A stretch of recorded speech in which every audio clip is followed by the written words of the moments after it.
The first thing Eli remembered about Kale was the way he laughed. Not the laugh itself. Eli was 6 years old and bleeding from a split lip at the time, face down in the dust of Outpost Heron's eastern courtyard, 3 older boys standing over him with their boots already cocked back for the second round. He didn't hear the laugh at first. He heard the boots stop. He heard something hit the ground hard.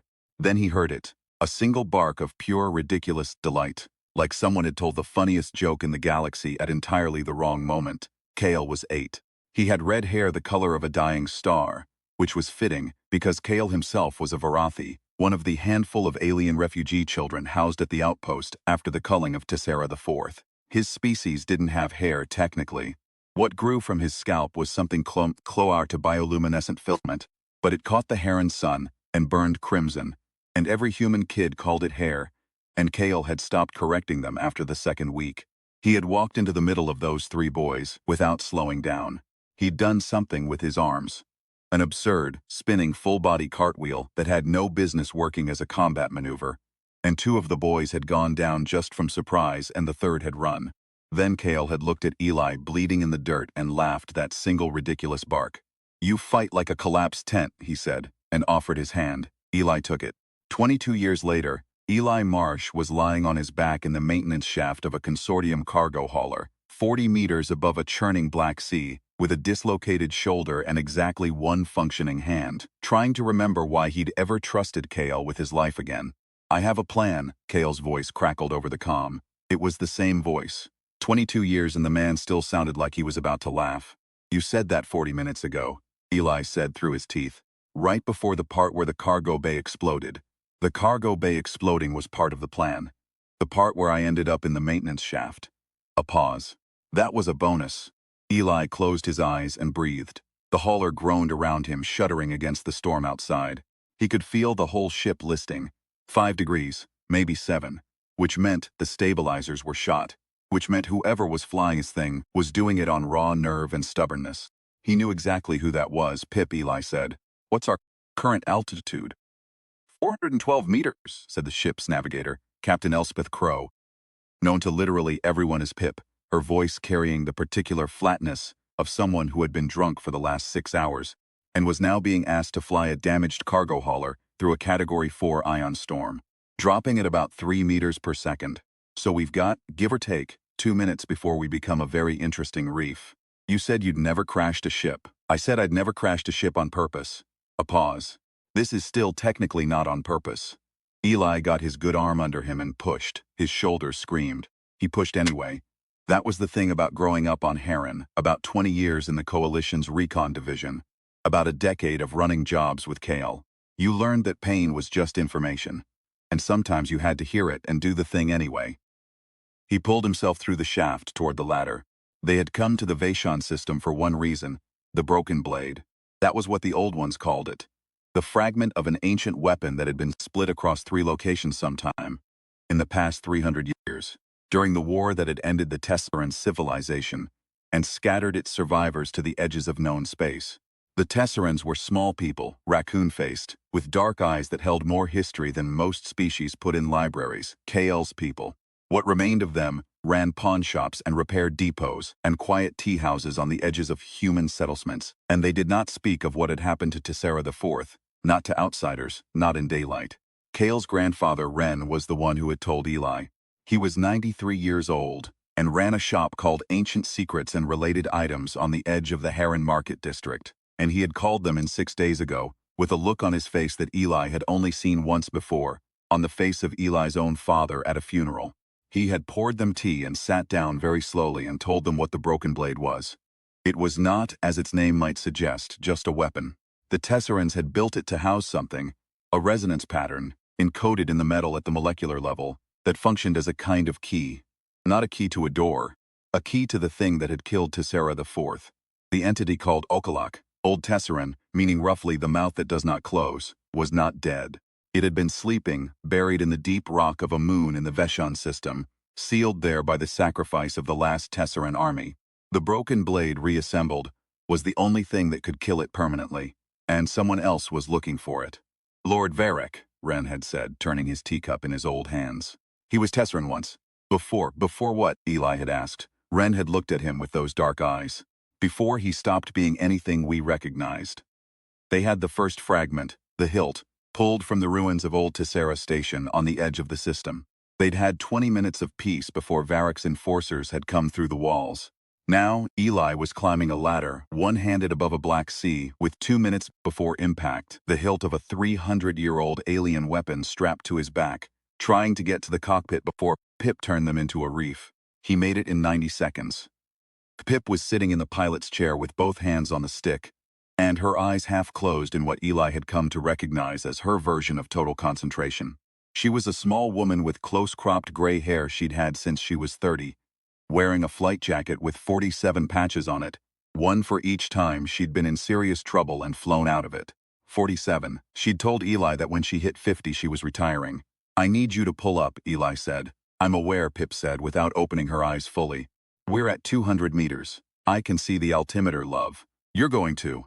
If you say crash," Pip said, through her teeth, hands tightening on the stick, "I am going to crash this ship on purpose and tell them you did it."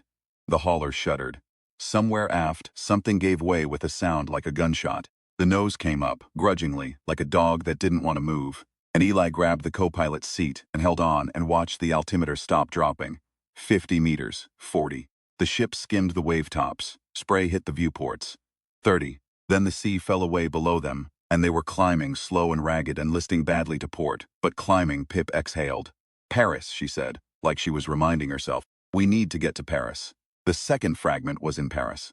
Or rather, in the ruins of old Paris 7, the colonial settlement on Veshon III's second continent, built by the first human terraformers to settle the system 200 years ago, abandoned after the Tesseran War made the outer colonies untenable, left to the vines and the local wildlife, and whatever artifacts the settlers had carried with them when they came, including, according to Ren's maps, the blade of the broken sword, locked inside the base of the great signal tower that the early settlers had called, with the straightforward romance of practical people, Big Blue.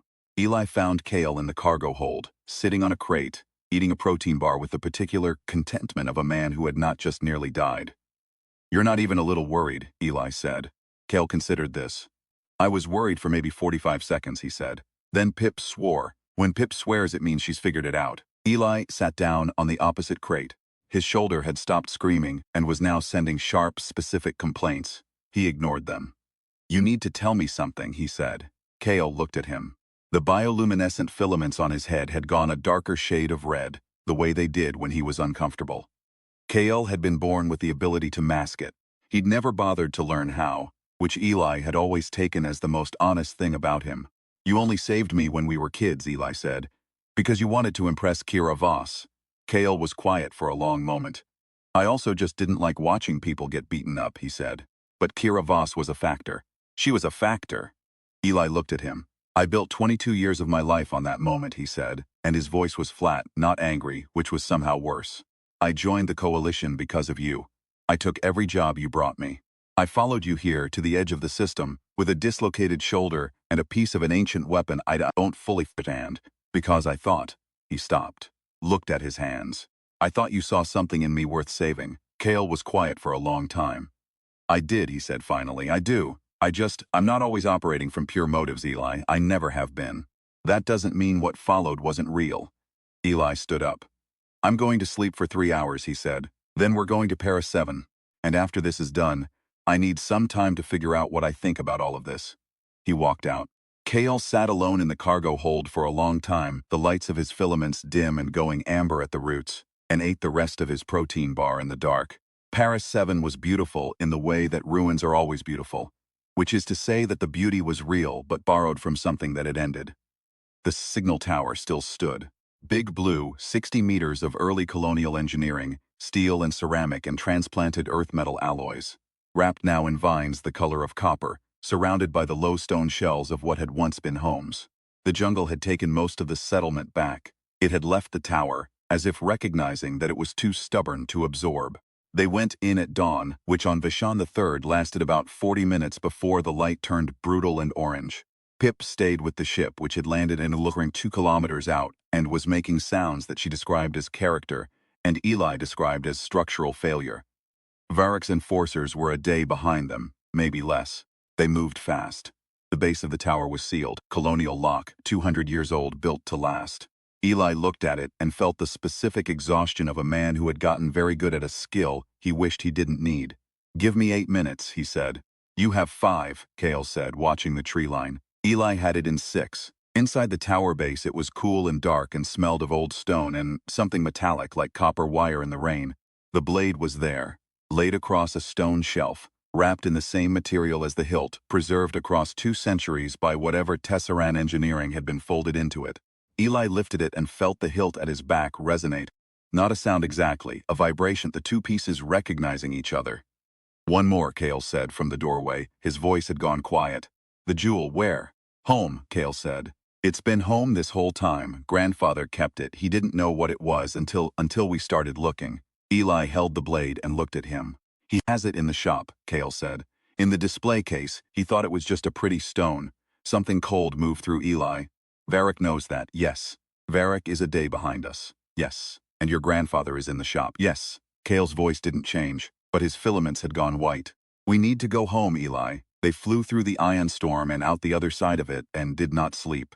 Pip flew with the particular focused fury of someone who had found a reason that wasn't about the money.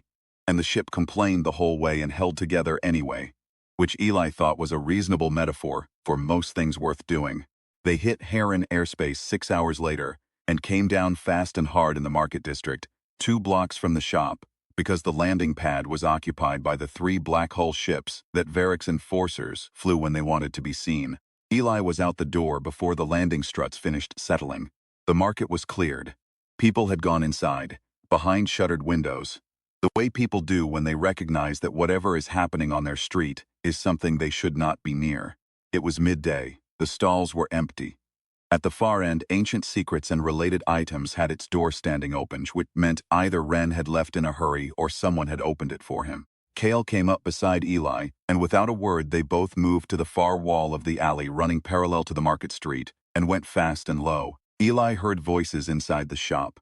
One of them was Ren's, calm and unhurried, with the particular quality of an old man who has already seen everything and is not impressed.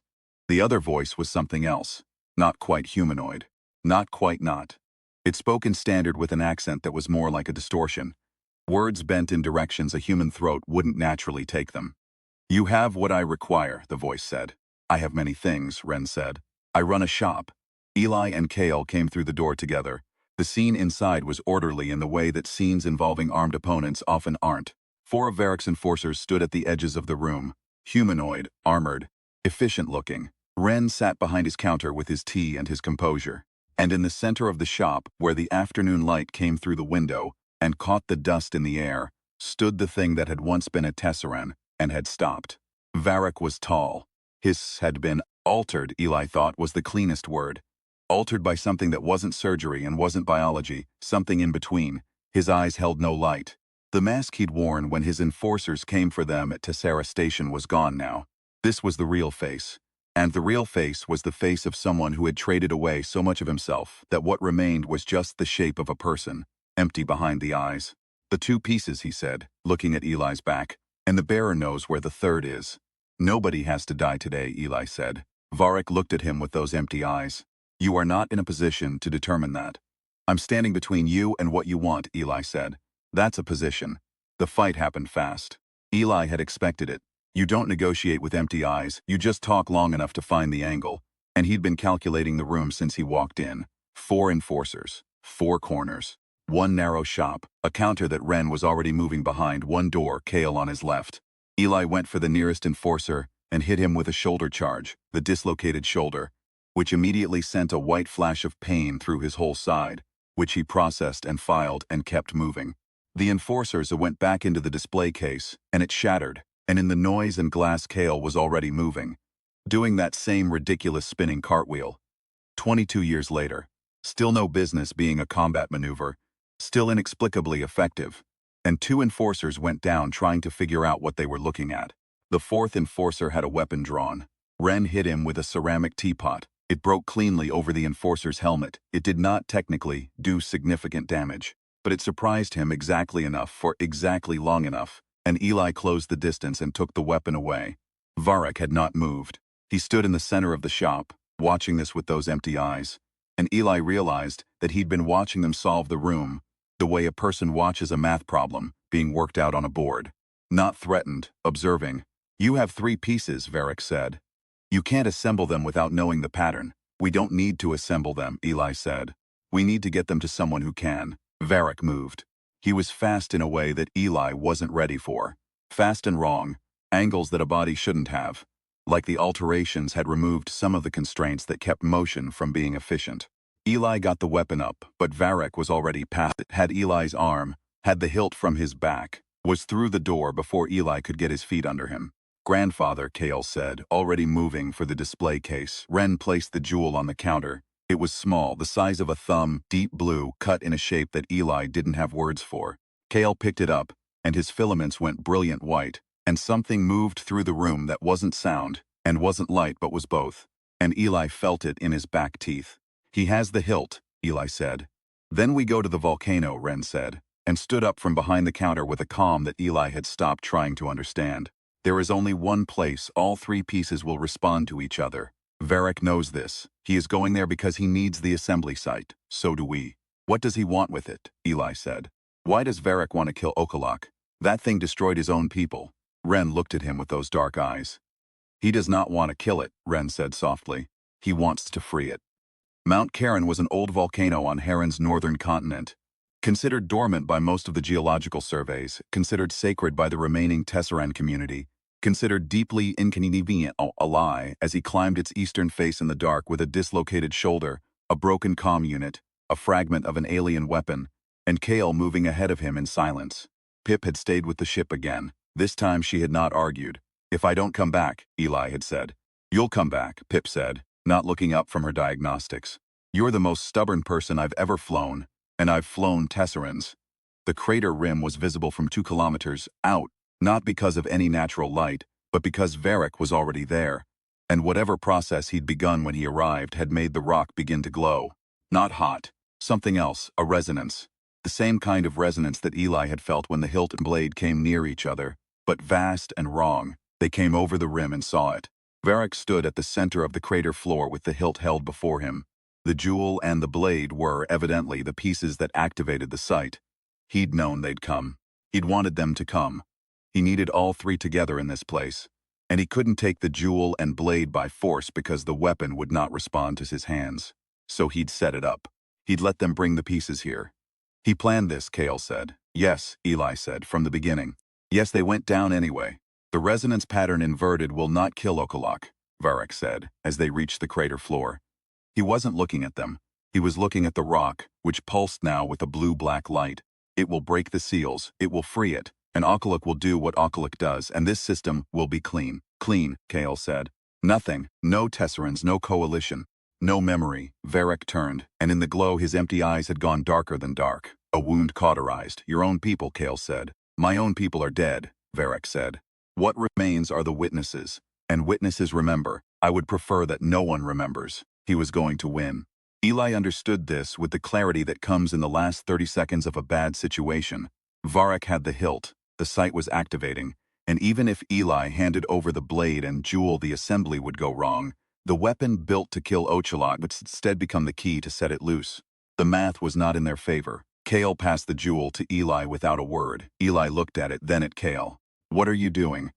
"What I should have done the first time," Kale said, and walked forward. What followed was not a fight in any conventional sense. Kale walked toward Varric with no weapon and no armor, and nothing but the bioluminescent filaments on his head burning the color of old copper, the color of a signal fire, and said in Old Tesseran. Eli didn't speak it, but he knew the cadence, had heard it from Ren enough times to know its weight. Something that translated, roughly, to, "I remember you." Varric stopped. It was not a tactical hesitation. It was the hesitation of someone who had not been recognized in a very long time, and found the experience disturbing. "I remember you before the alteration," Kale said, in standard now, for Eli's benefit, still walking forward. "Your name was Farah. You were in my grandfather's first class of students. You were good with metals. You could fold copper wire into flowers. I have seen photographs." Varric's empty eyes moved. Something behind them stirred. "You are trying." "I'm not trying anything," Kale said. "I'm telling you I know who you were. That person is still somewhere in there." Because you didn't kill my grandfather when you had the chance. You just took the hilt. Someone who had nothing left wouldn't have done that. Eli moved, not toward Varric. He went wide, around the edge of the crater, where the resonance pattern was pulsing in the rock. And he went on his knees and opened his hands and held the blade and the jewel together, and felt them lock. Not a mechanical lock, not a code or a sequence, just the same recognition he'd felt in Paris 7, the two pieces finding each other, amplified now by the sight, by the deep old rock of the mountain that still remembered the last Tesseract army. The resonance changed, Varric noticed. He moved toward Eli, fast and wrong, and Kale did the only thing he could. He got in the way, took the hit, went down hard, and lay still. Eli had one hand. His shoulder was on fire. He held the two fragments together in the crater floor of a dormant volcano on an alien world, with Varric coming toward him. And he thought of Ren's face when he told them what had happened to Tesseract IV. He thought of Kale laughing in the dust when they were children. He thought of Pip and her 47 patches. He thought of Pink's birthday, which was tomorrow, which Kale had made such a fuss about, which now they were going to miss, because Kale was on the ground, and Varric was 3 meters away and accelerating. He thought about the fact that Kale had pulled him out of the dirt because he'd wanted to impress a girl, and had become his best friend anyway, and that this was a very human thing actually. Not the noble version, not the version you told in the story later, but the real version. You do something for a bad reason, and it becomes real, and it stays. He held on. The blade and jewel were white-hot in his hands, not with heat but with that resonance, and when Varric reached him and grabbed for the fragments, Eli let go. Not of the pieces, of the idea that he was going to survive this looking dignified. He headbutted Varric with everything he had. It was not strategic, it was not trained, it was the most straightforwardly human response he had. He was out of options, and he had a head, and Varric had a face, and those two facts resolved themselves immediately. Varric staggered. The pieces came together. Eli felt it in his whole body, not pain, not heat, something else, something that had no human word attached to it. A sound that was inside him instead of outside, a pattern resolving. The broken blade assembled itself in his hands, whole for the first time in 300 years. And it was not a large weapon, and it was not an impressive weapon. It was a simple short blade with a stone in the hilt and a faint glow in the metal. But it resonated with the mountain, and the mountain resonated with something below it, deep in the sealed rock, where Ashalak had slept for 3 centuries. Varric lunged. Eli drove the blade into the rock at his feet. The floor of the crater lit up like a sun going off. The resonance inverted. He could feel it flip, from the frequency that would break seals to the frequency that would close them permanently. Finally, the thing the last Tesseract army had tried to do, and almost done and died for. And from below came a sound that had no frequency a human ear should process. A sound of something that had been dreaming of freedom for 300 years, discovering that freedom was going to be another word for ending. Then silence. Varric was on his knees. The empty eyes were not quite empty anymore. Something in them had cracked open, not healed, not restored, but cracked like light finding a gap. He looked at Eli on the crater floor, and at the blade which had gone dark and quiet now, its purpose complete. "It's done," Eli said. Varric looked at his hands. The alteration was still there, the wrong angles of his body, the distorted voice, all of it. But behind the eyes, the thing that had been Farah, the boy who folded copper wire into flowers, was looking out from somewhere far inside. And it seemed surprised to find itself still breathing. He did not speak. He turned and walked to the crater rim and over it and disappeared into the dark. Eli went to Kale. Kale was breathing, ribs cracked, maybe 2, the hit he'd taken throwing him 4 meters across crater rock. He was lying on his back looking at the stars with an expression of resigned discomfort. "I'm fine," Kale said. "You're not, relatively speaking." Eli sat down next to him on the crater floor. His shoulder was a disaster. His hands were shaking. His head, from the headbutt, felt like it had been used to test a wall. "I need to tell you something," Kale said. "If it's another confession about your motivations." "When I came back to find you," Kale said, "after Tesseract Station, when I said I needed your help with this, I told myself it was because you were the best person I knew for the job. But I was also scared," Kale said. "I didn't want to do it alone. I didn't want." He stopped, and in the dark his filaments pulsed amber, slow and honest. "I didn't want to be the last one left trying to fix what happened to my family. I needed someone next to me who wasn't going to decide it was too much and leave." Eli was quiet. "You knew I wouldn't," he said finally. "Yes, that's still using me." "Yes." Kale turned his head to look at him. "Are you furious?" Eli thought about it. "Ask me in a week," he said. They lay on the crater floor for a while, looking up at the stars of the Veshon system, and didn't say anything, which was also a kind of answer. Pip came to get them with the ship. She'd tracked their comms, landed 200 meters from the crater rim, walked down to meet them with a medical kit under one arm, and a flask under the other, and the air of a woman who was adding a 48th patch to her jacket in her mind. She looked at Easley's shoulder and the state of his face and Cale's ribs and said, "Right," with the comprehensive efficiency of someone who has dealt with significantly worse. She put Eli's shoulder back in while Cale watched and made sounds of sympathy that Eli found minimally helpful. They flew back to Harran. In the early hours, the ion storm long gone, the sky over the market district clear and going pink at the east. They sat down outside the shop, which still had broken glass in the doorway from Ren's teapot. Ren was sitting on a stool outside the door with a cup of tea. He looked at them for a moment, at Eli's arm in the makeshift sling, at Cale walking with his hand on his ribs, at Pip carrying the now dormant blade wrapped in a piece of cloth. He reached into his jacket and brought out a small thing. It was a lotus flower made of copper wire, folded with extraordinary care, with the precision of someone who had done it 1,000 times.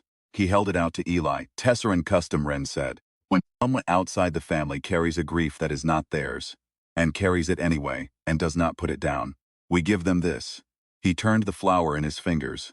It belonged to someone else once, someone who made things like it before he lost his way. Eli took it. It was very light. He turned it over, and the morning light caught it, and it was the color of the filaments on Cale's head, the same amber-going red.